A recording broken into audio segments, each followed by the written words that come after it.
आज त्रिशाचे बाबा त्रिशासाठी पनीर टिक्का बनवणार आहे. तर मग आज बघूया आपण पनीर टिक्काची रेसिपी.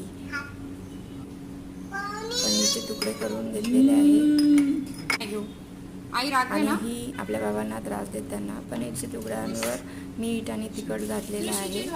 त्रिशाची छोटी मोठी भूक भागवण्यासाठी पनीरचा एक तुकडा तिच्या बाबांनी तिला फ्राय करून दिलेला आहे.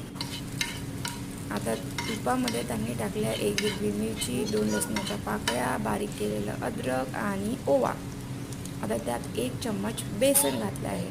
तर बेसनला चांगल्या प्रकारे त्यांनी शिजवलेलं आहे. हा चक्का केलेला दही आहे, याचं पाणी काढून घेतलेलं आहे. या दहीचं आता यामध्ये ते मिक्सर करून त्याच्यामध्ये लसूण जिऱ्याची पेस्ट घातलेली आहे आणि आता त्याला पूर्णपणे मिक्स करत आहे. शिमला मिरची आणि कांदा कापून घेत आहे आणि माझी मुलगी आपली भूक भागवत आहे.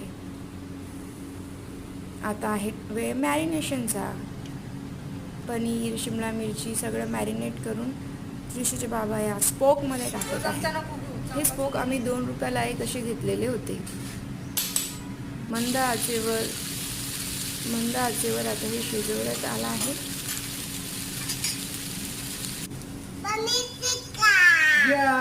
आपण काय खाणार आहोत?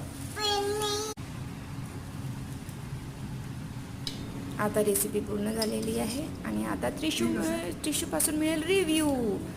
रेसिपी खूप छान झालेली आहे. बाय.